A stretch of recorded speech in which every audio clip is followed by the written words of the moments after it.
Pacific Standard Time is a member-supported podcast from the San Francisco Standard. Join today at sfstandard.com/member. My name is Jillian Donfro, and I'm a business reporter at the Standard. Earlier this year, in February-ish, I got this email from a woman who told me that she was trying to give away her pet store in the Sunset called Animal Connection. And I was immediately interested because that's just not something you hear about very often, someone trying to give away a business that they've run for years. So I decided to get back to her and try to find out what was going on. I remember the pet store very much smelled like a pet store, which is to say not super pleasant, but that didn't really raise any flags for me either because I'm like, well, yeah, there's a bunch of creatures in here, so it doesn't smell great. That's something that maybe if I had known the complaints of the new owner, I would have thought, oh, maybe this isn't just normal pet store smell. And then to see how everything that happened at Animal Connection ended up spiraling out of control for her and ultimately being the reason why she had to resign as supervisor is just, it's wild. This week on the show, how the conditions in that pet shop ultimately derailed Mayor Lurie's pick for Sunset supervisor and what it means for the political outsider mayor going forward. I'm Emily Dreyfus. I'm Jesse Alejandro Cottrell. And this is Pacific Standard Time. Can you introduce yourself and say what you do here at the Standard? Yeah, so my name is Gabriel Greschler. I am a politics reporter for the Standard.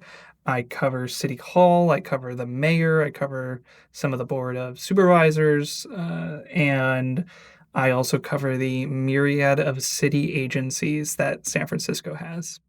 So we're here to talk to you about Mayor Lurie's first fumble and what went down with the supervisor in the Sunset. Can you walk us through what happened here in the Sunset recently? So about a year ago, during the 2024 election, voters across the city approved a ballot measure that closed off about a 2-mile stretch of the western side of San Francisco, a highway called the Great Highway. And then that made news nationwide, like multiple New York Times articles about the fight over this highway and the closure of this highway to turn it into a park. Yeah, and while it passed with 55% of the vote, it really pissed a ton of people off in the Sunset. Yeah, I mean, to put it mildly, like people are completely irate and freaking out. So they decided to start a recall of their supervisor, which was successful. And it just became really kind of a larger fight over, there's kind of two types of people in San Francisco politically, the people who, are okay with things changing when it comes to cars, more bike lanes, closing off roads, slow streets. And then there's a group of people who really don't like that, so much so that they went after the supervisor who supported this measure, which was called Proposition K. And that opened up a seat on the Board of Supervisors. And so that's what led to Mayor Lurie having this decision about who to fill the D4 seat with. And he chooses Isabella Beya Alcaraz. How does he introduce her? And do you remember what your initial reaction was? A couple weeks ago, we had heard rumors of, a bunch of different candidates. We were tracking them. We were making calls. And then we hear that Lurie is going to make his announcement on Thursday morning. I remember getting into the office and reading the article that my colleague Joe Fitz had written, and it shows this woman who I had never heard of, that many, many people were texting me saying, who is this person? To give a little background, she lives in District 4.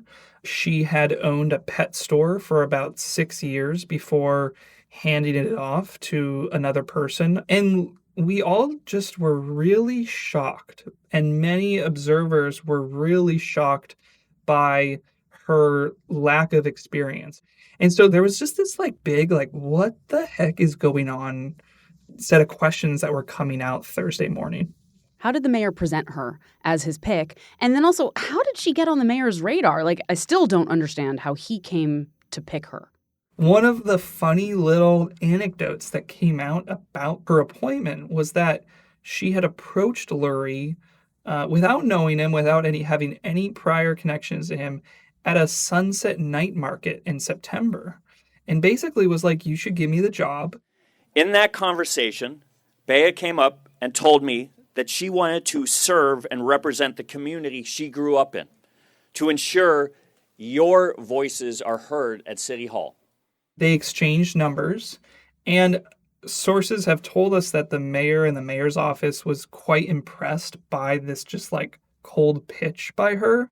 I spoke to a lot of people throughout this appointment process, but Beya's was the voice that kept coming back to me. The way that he rolled it out was a couple different things. He said that, first of all, she is a successful businesswoman who helped carry her business through the pandemic when a lot of other storefronts were closing. She was able to survive. Now, that would actually end up being her undoing, which we'll get to later.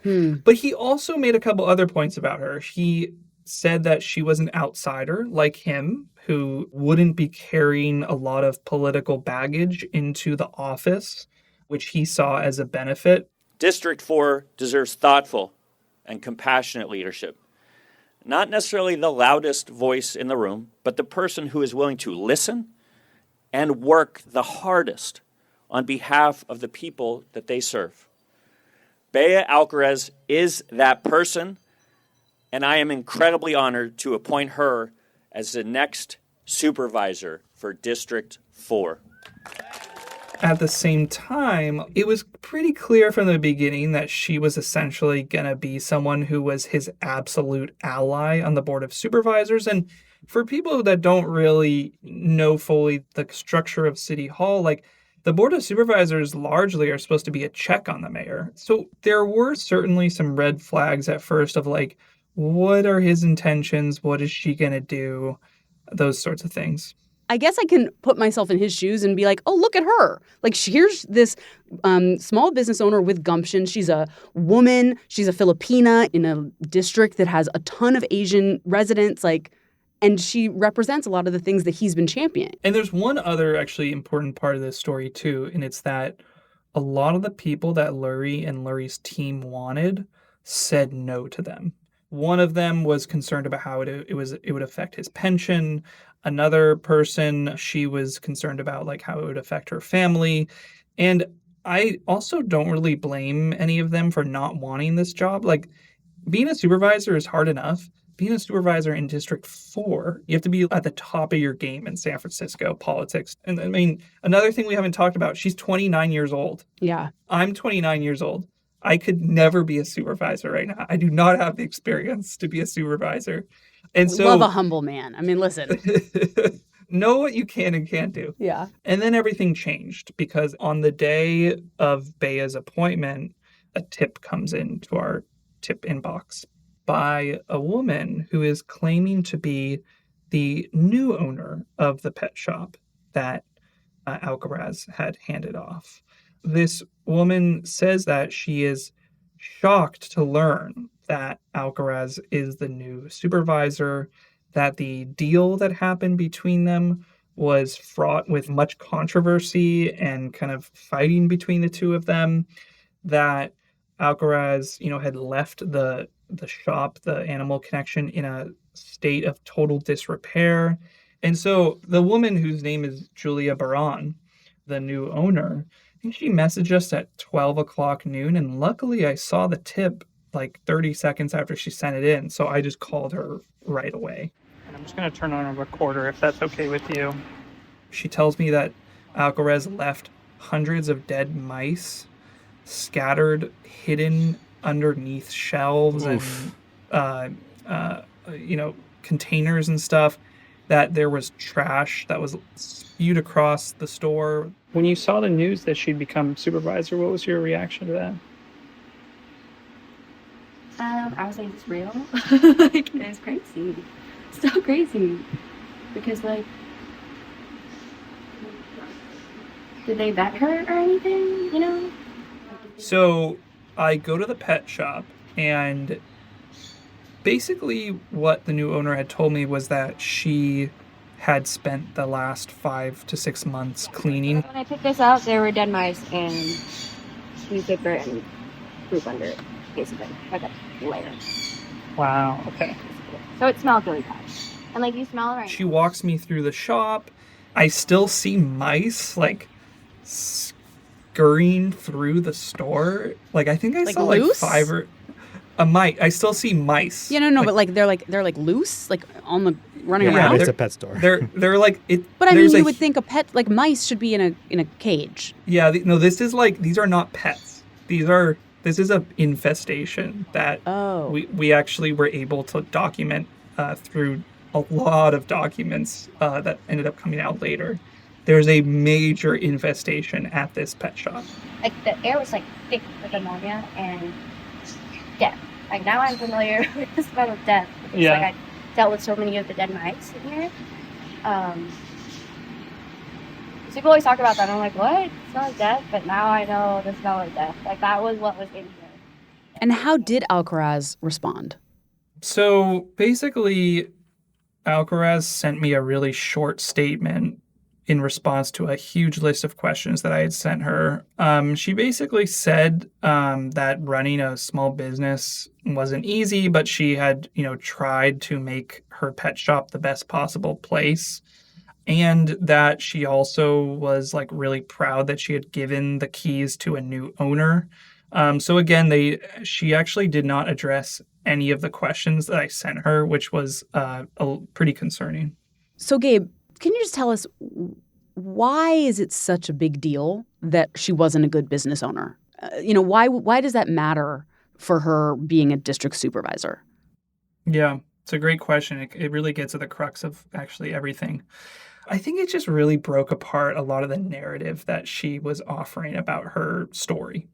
So I think, one, the way she was advertised to the public was that she was this great, successful business owner who had survived the pandemic.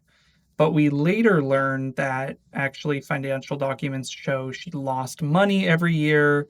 Her sales were down. And so I think it really chipped away at what the mayor's office was trying to project about her.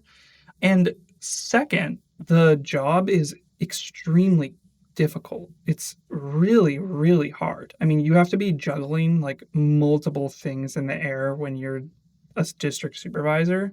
And so I think it's a really, fair question to say, like, if you couldn't keep your store clean, how are you going to be able to do what is like 10 times more complicated job than, owning a pet shop? What is the mayor's office saying? How do they initially react to all this? And how does that sort of change as the week progresses and more news comes out about her? So the mayor's office is really taking the tact of, sure, she might have had some challenges during her time as a business owner, but like all business owners face challenges. So I think they were kind of just like trying to like set it aside, but media organizations were really starting to dig into this stuff. And over the next couple of days, many more stories would start to come out after ours. Right. So then the allegations go beyond just the conditions in the store to actually tax issues and payment. So really, the first shoe to drop was really our story about the conditions in the store.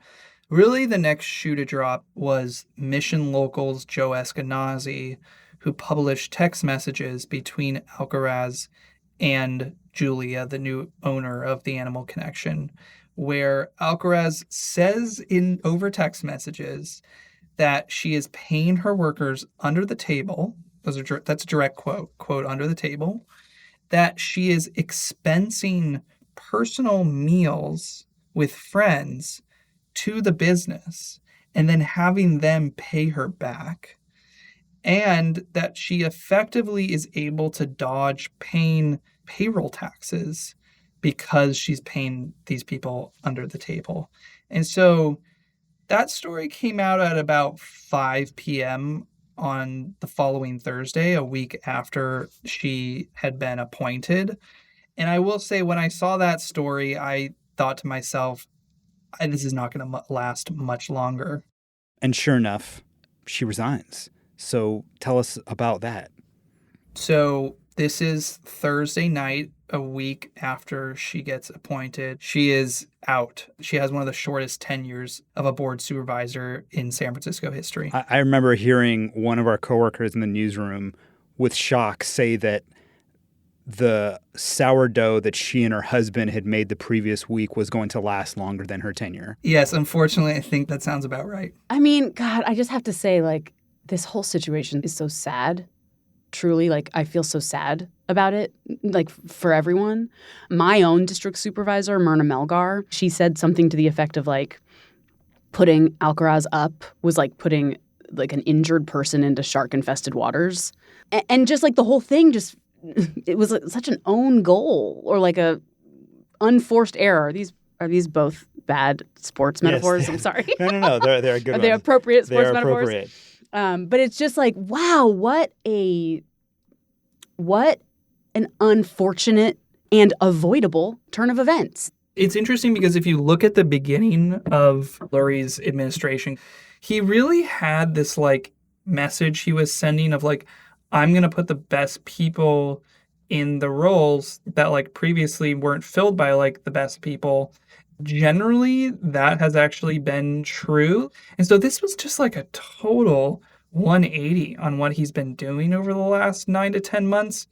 I think we'll eventually learn a little bit more about what's going on. But yeah, I think maybe it was hubris. Maybe it was them thinking we are going to be able to control this person so we, like, don't have to do as much vetting. A little mix of that, maybe. Also, just like, I think what you said, Gabe, nobody wanted this job. Like, people were coming for Engardio, and anyone who was going to take this job next would have felt like they had a target on their back. It was going to be a thankless position, and man, did it devolve quick. And now we're going to see who they're going to put up next. Good luck to that person.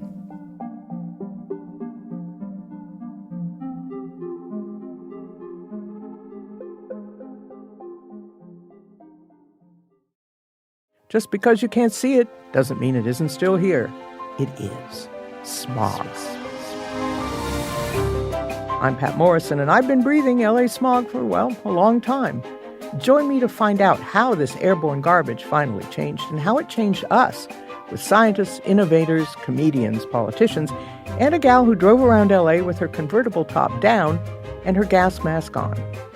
Smoglandia will be available soon everywhere you listen to podcasts.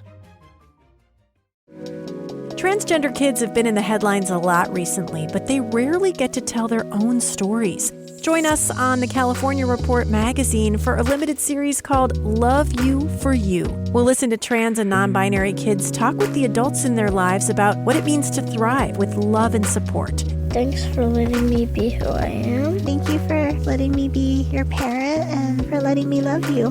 From KQED, find the California Report magazine wherever you get your podcasts. Adam, would you like to introduce yourself, please? Sure. My name is Adam Lashinsky. I'm a columnist for the San Francisco Standard, among other things. Well, I am so excited to have you here. I've been eager to chat with you about all sorts of things, but especially when this was going down with the Beya Alcaraz pick in the sunset with Lurie, I was like, oof, we're going to get Adam in and we're going to hear his thoughts. Beya Alcaraz really took up a lot of my time the past 2 weeks, so Yeah. I'm really excited that we're going to be talking about it even more. So you had some pretty strong feelings right from the outset about this pick. What was your first reaction to seeing that Lurie had made this very unconventional pick for supervisor? My initial reaction to her was similar to what a lot of the political people in San Francisco felt, which was that they had never heard of her. And then with just a little bit of digging, it became clear to me that not only did she not have the typical experiences for the job, but she really wasn't qualified for it. You know, Lurie himself seems like someone who doesn't really have the typical experience that you look for in a big city mayor. So is it possible that, like, maybe he was just looking for someone like him, like an outsider who's a I don't know, who could have been talented. It's absolutely not only possible, but that was part of his rationale and her rationale for why she was a good pick for this job. If you go back and you watch the video of the day that Daniel Lurie introduced Beya Alcaraz to the citizens of San Francisco and to the citizens of the Sunset, he was sort of beaming. He was very pleased about her. I think he was pleased with himself. And what I'm getting at, Emily, is I think he had this air of someone who said, I'm popular. Right. I know what I'm doing here. Yes, I'm making an unconventional pick. I was an unconventional pick, and this is a good thing. Well, to follow up on that, we have an unconventional president. We have an unconventional mayor. It seems like the electorate is maybe fed up with having conventional politicians come in. And, Lurie has received all these plaudits for his work, maybe the president fewer, depending on which side of the political spectrum you're on. But I'm curious, was there a world where this supervisor pick could have worked out, where she could have come in and done a sufficient job so that we all wouldn't have been scratching our heads and being like, well, that was horrible? Absolutely. There absolutely is a world where this pick could have worked out. Now, what I have argued is that the facts of her transgressions is what brought her down. She didn't run a good shop. She's got tax issues. But it was her total lack of preparation that I think was the problem. So in other words, I'm not arguing that a small business owner couldn't be a good supervisor. I'm not arguing that someone whose chief characteristic coming into the office is having lived in the district their entire lives couldn't be a good supervisor. And I'm absolutely not arguing that a 29-year-old can't be a good supervisor. Right. But somebody with as little preparation as she had wasn't particularly suitable, and then that was made worse by some other issues. And we all have issues. As a matter of fact, I think that somebody who didn't run as good a shop as they said they ran, or who had some questionable tax issues, still could have survived all of this. And yes, absolutely could have been a good supervisor. People have said, and I think you among them, Adam, like this was kind of Lurie's first big error. And to me, watching from the outside, it doesn't seem like it was an error because he picked the wrong person necessarily, but because he didn't vet this person and he kind of hung her out to dry. Oh, absolutely. So what makes this story to me so interesting, there was a lot of drama here. But it actually exists at two parallel levels. It's running on two different tracks. On the one hand, they did a terrible job of vetting her. They just didn't do what they should have done. They could have made a couple phone calls, and they got undone by that. But what is even more interesting about this is that it's a really complicated situation. Right. The mayor's family zoning plan, this plan to add density to the western and northern parts of the city, is very controversial. It's extremely controversial in the Sunset. So that was an issue for them. Do they choose somebody who can support this? The debacle over Prop K, which was closing a portion of the Great Highway to build a park called Sunset Dunes, is extremely controversial in the Sunset. That's why Joel Engardio was recalled. That's why they're looking for a new supervisor. Right. So on the one hand, the mayor's office flunked Politics 101 in terms of doing poor vetting. But at another level, they also flunked the test of how do we handle a pick in a very delicate situation. I want to ask you a question about what this says about Lurie, because I think one of the reasons that voters vote for an outsider like Lurie is because they're kind of an unknown, and in a time when the populace is sick of known politicians, they can maybe do some imagining of like, this is what this unknown is going to be like.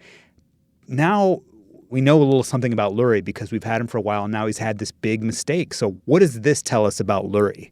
Yeah, I'll give you the pro and the con answer to that. I'll start with the con. He has shown his inexperience as a politician. There was a way to do this that a more seasoned hand would have done, which is to get out into the community and talk to people.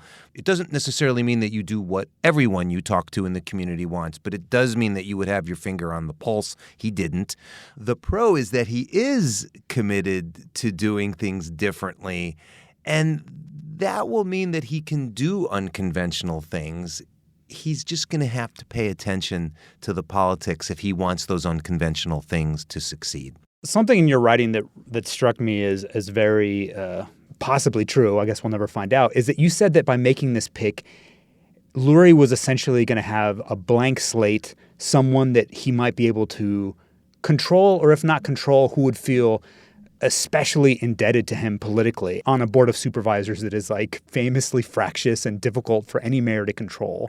And the reason I bring that up is because like, did Lurie just want a yes man or a yes woman as like a rubber stamp on his policies? Was that what he was attempting to achieve here? Well, part of this we're inferring, and part of it is just blatantly obvious. There's a long history in San Francisco of appointed supervisors turning around and doing exactly what they want, and more or less screwing the mayor who appointed them. I heard multiple stories about this over the past couple weeks. So again, just observing the facts in naming somebody who had no government experience, who had no political experience, who wouldn't even know how to set up an office, which the mayor's office was in the process of helping her set up an office during that brief time, one could assume would have a lot of loyalty to the mayor. And I think, again, in fairness to the mayor, although I called him cynical for having done this, if you can pull this off, then you could make the argument that you are breaking the cycle of just naming another politician who's going to go pursue their own agenda, and instead I've named someone who is going to help me with my agenda. If that had worked, I guess you can admire the political nature of that. The more important question is, how much does this matter a year from now? And, that's the beauty of a talented, well-meaning person like Daniel Lurie. He can recover from this. He can recover by naming somebody good who goes on to be a success. Yeah. But for all the reasons that we've talked about, it's not going to be easy. Well, and this is the kind of scandal, to me at least. People have a short memory, and the news cycle nowadays will move on. People will forget. And let me, sorry, Emily, to interrupt you. Let me challenge you. I would call this a kerfuffle as opposed to a scandal, right? Sure. There's no fraud involved that we know of, and there's no self-dealing. It was good actors. Like an own goal. It was a bad look. It was a bad look. It was an own goal. It was a screw up, but a screw up that can be recovered from. Well, Adam, thank you so much for talking to us about this. I was really excited to be on your new show. Please come back all the time. Come back. Thank you. Thank we you. want to talk to you about all the things. Me too. Thank you, Adam. So, yeah, you guys called this a political kerfuffle, and forever I thought it was kerfluffle. My whole life I've been saying kerfluffle, and no one has ever corrected me, so I guess I have no true friends in this world. Do you think you've said it out loud, kerfluffle? I definitely have. Yeah, those many people. times. Those people in their hearts were laughing and just not saying anything. But you know what? I'm going to say kerfluffle from now on. And I hope our listeners will too. Some real solidarity right there. Well, we hope you enjoyed this episode about our political kerfluffle in the sunset. It was produced by Matt Collette and edited by Sophie Behrman. The rest of our team includes Eddie Sun, Gabriel Burbet, and Michelle Lanz. The reporting that powers our show is made possible by members of the San Francisco Standard. Join today to be a part of that cool crew at sfstandard.com/member. If you like our show, please rate and review. It helps other people find our show. And email us at pst@sfstandard.com. Tell us some story ideas and also send us the words that you don't know how to say, your version of kerfluffle. I'm Jesse Alejandro Cottrell. I'm Emily Dreyfus. This is Pacific Standard Time. Thank you for listening.